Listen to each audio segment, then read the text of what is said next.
Welcome back to the Deep Dive.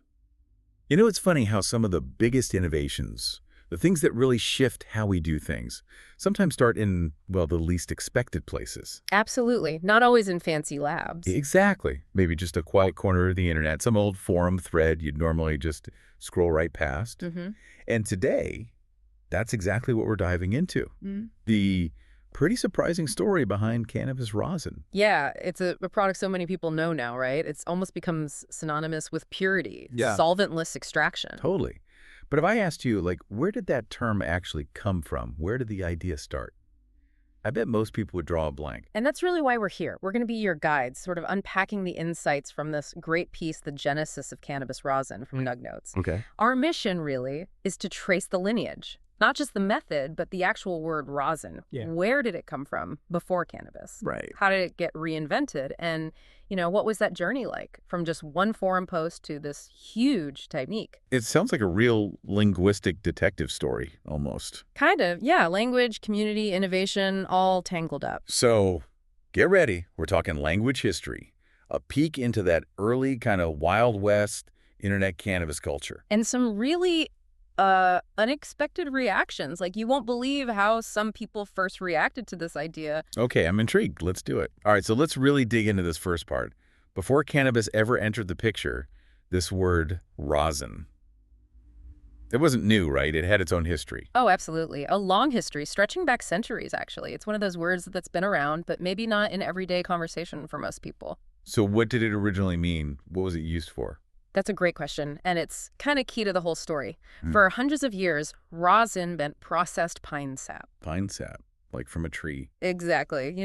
That raw, sticky stuff. Imagine heating that down, refining it until you get this solid but still really sticky, workable substance. Ah. That was rosin. Okay, and people use this for? All sorts of things, which is interesting in itself. Think about musicians, violinists, cellists. They rub that little cake of rosin on their bows, right? Yeah. That adds friction, lets the bow grab the strings. Or baseball pitchers, those little bags they tap on their hands, often powdered rosin for better grip. Huh, I never do that. Yeah. And even in electronics, it's used as flux in soldering, helps clean the metal. So it's all about this heat-processed, sticky, workable thing derived from a natural sap or resin. So the concept, the word for this specific kind of processed sticky stuff was just there. Exactly. The metaphor was just sitting there, as the Nug Notes piece says, kind of waiting in the language for someone to apply it to something new. It was almost perfect. Wow. Okay, so this old word rosin, hanging out with its definition about heated pine sap. Now, let's jump forward. February 9th, 2006. This is where things get really interesting, right? This is the pivot point, yeah. An obscure forum thread, you said, on a site called ICMag. That's right. International Cannographic Magazine forums. ICMag was huge back then, a real hub for growers, breeders, enthusiasts, a lot of knowledge shared there. Okay. And on this particular day, this thread becomes the unlikely birthplace for this whole rosin thing in cannabis. And there's the key figure. Yes. A user known as Comphashon. His real name, we learned later, was Chadwick Bastardo. Compassion. Yeah. Okay, so what did he post? What was the big idea? It was actually remarkably simple, almost deceptively so. He shared this wild new method. He said, basically, take a little bit of hash. Right, hash, which people usually just smoked or crumbled back then. Exactly. And he said, just apply some heat to it. Not burn it, just warm it. And as it warms up, the sticky oil, it sort of sweats out from the hash. Okay. And here's the kicker, the real genius move, maybe. He didn't just describe the oil, he named it. He called this stuff cannabis rosin. Ah, connecting it back to that old word. Precisely. And according to the source, Nug Notes, this seems to be the first ever documented use of the term rosin, specifically for a cannabis extract made this way. He linked the old word to the new trick. That's pretty cool, actually. So elegant. It really was. But you mentioned the reactions weren't all positive. You'd think people would be amazed. A solvent-free way to get oil. You would think. But nope. The initial replies on that forum thread were, let's say, mixed. It really shows the shock value, It was just so new. Like, what were people saying? Well, some folks definitely got it. They saw the potential immediately. Comments like, genius, amazing idea. They saw the purity aspect. Okay, so some got it. But then there were others who were just baffled. Total confusion. You saw questions like, and I'm paraphrasing here, but close, why would anyone melt hash for no reason? Melt hash for no reason. Yeah. They didn't see it as creating something new. Exactly. It shows how alien the concept was in 2006. The idea of heating hash not to smoke it, but to extract something else from it, a cleaner, gooier product that just wasn't in the playbook yet. Wow. It's hard to imagine now, but okay. Yeah, it really challenged the norms of the time. So, okay, confusion, amazement, but did the idea stick? Did it spread? It did, and surprisingly quickly, actually. Especially for, early 2006 internet culture. Yeah, things didn't go viral quite the same way. Not at all. But by March 2006, so just a month later, you already see other users picking it up. Someone called Green Machine was asking for melty rosin shot. Already, melty rosin shot. Yeah, the term rosin had basically become shorthand on that forum almost immediately for that sticky goo you could sweat out of hash with heat. That's fast adoption. It really is. It speaks volumes about how appealing the core idea was, even with the initial confusion. That solventless aspect was probably a huge driver. Right, avoiding butane or alcohol or whatever else people were using then. Exactly. Simpler, maybe felt safer to people doing it at home. That accessibility just clicked. And the word rosin just fit. It described it perfectly. And Comphashon, Chadwick, he wasn't just sharing a method, was he? He was pretty confident about what he'd found. Oh, yeah. He was making some bold claims right out of the gate. He wasn't shy about it. Like what? He was saying his rosin smashes, that it kicks ass. He even claimed it sends you farther than solvent oil, which, is a big statement. Wow. Okay, so claiming it was better than the existing extracts. Pretty much. And he framed it, too, as part of this vision for the future. He talked about wanting something clean, simple, solvent-free. So he saw the bigger picture there. Definitely. It wasn't just a cool trick to him. It was like, this is a better way. Cleaner, safer, especially compared to some of the solvent extractions happening then, which, had risks and potential residues. Right. People were definitely concerned about that. So his vision wasn't just talk. It was tapping into a real desire for purity, for something you could maybe even make yourself without complex or dangerous setups. And did other people start to back him up? Did they find it potent too? Yeah, pretty quickly. It wasn't just him hyping it. By April 2006, so just a couple of months in, you start seeing other users chime in with their experiences. Okay. Like one user posted something really telling. They said, your method is resulting in a very powerful rosin.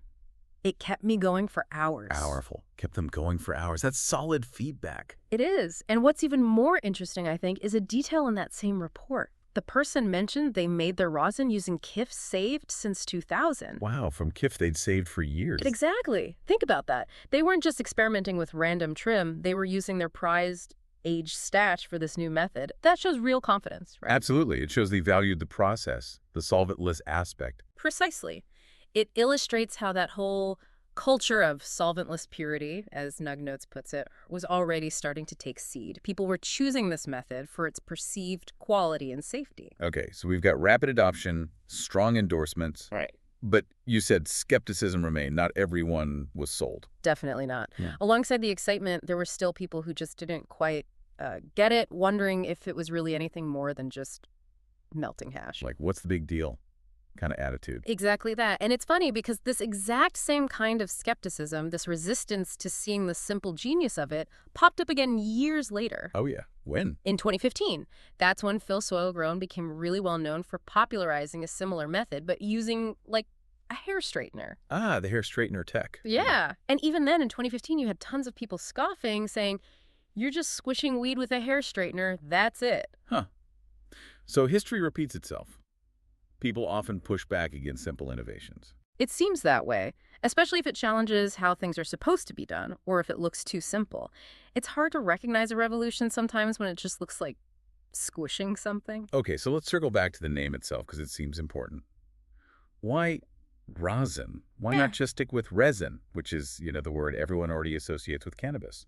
That's a crucial point, and Comphashon's choice was, frankly, brilliant. It showed he either knew the history or had amazing linguistic intuition. How so? Well, the source material lays it out clearly. Resin, generally speaking, refers to the raw stuff the plant produces, like the sticky trichomes on the buds. That's plant resin. Okay, the raw exudate. Right. But rosin, historically, specifically means resin that's been heat processed into that sticky, workable form. Remember the pine sap? Yeah, heat processing was key. Exactly. So when Comphashon took hash, which is basically concentrated resin glands, applied heat, and got this new sticky oil, Calling it rosin was actually incredibly precise. It fit the historical definition perfectly.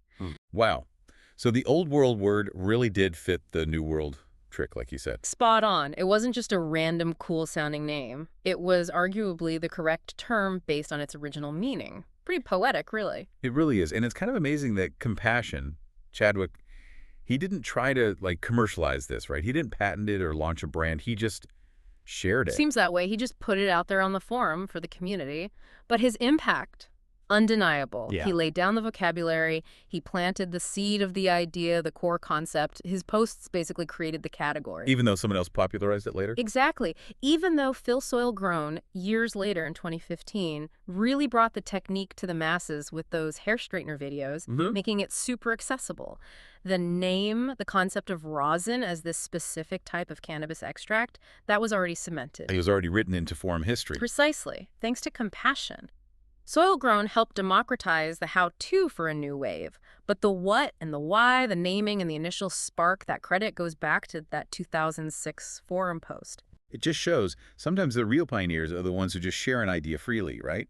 And let it grow. Absolutely. They provide the spark, and the community fans the flames. Man, what a story. From actual pine tree sap centuries ago to this obscure corner of the internet. The whole journey of cannabis rosin is just a perfect example of innovation popping up where you least expect it. It really is. It wasn't some top-down corporate thing. It was grassroots. Yeah, driven by observation, a simple technique, and finding that absolutely perfect word to describe it. And we saw how that one word, that one idea, could spark so much confusion initially, but also so much excitement. It's that messy, powerful evolution of ideas playing out. This whole deep dive, it really hammers home the power of just one person's curiosity, doesn't it? And how fast knowledge can spread in these niche online communities. Totally. One guy, Chadwick Bastardo, shares an experiment, no fanfare, and it ends up shaping a whole segment of an industry. He probably had no idea the impact it would eventually have. And maybe he never sought fame or fortune from it, but the legacy is there. For sure. And that leaves us with something to think about, doesn't it? It makes you wonder. Yeah. How many other things that we use or terms that we say every day have these kinds of rich, surprising, maybe totally unacknowledged origin stories just waiting underneath the surface? That's a great point. How many hidden histories are out there? Exactly. And maybe more importantly, what other simple ideas shared quietly right now in some forum, some chat group, some corner of the internet? What might be shaping our future without us even realizing it yet? Makes you want to pay closer attention to those little sparks. Definitely. Keep an eye out for those quiet revolutions. They're often the ones that change everything.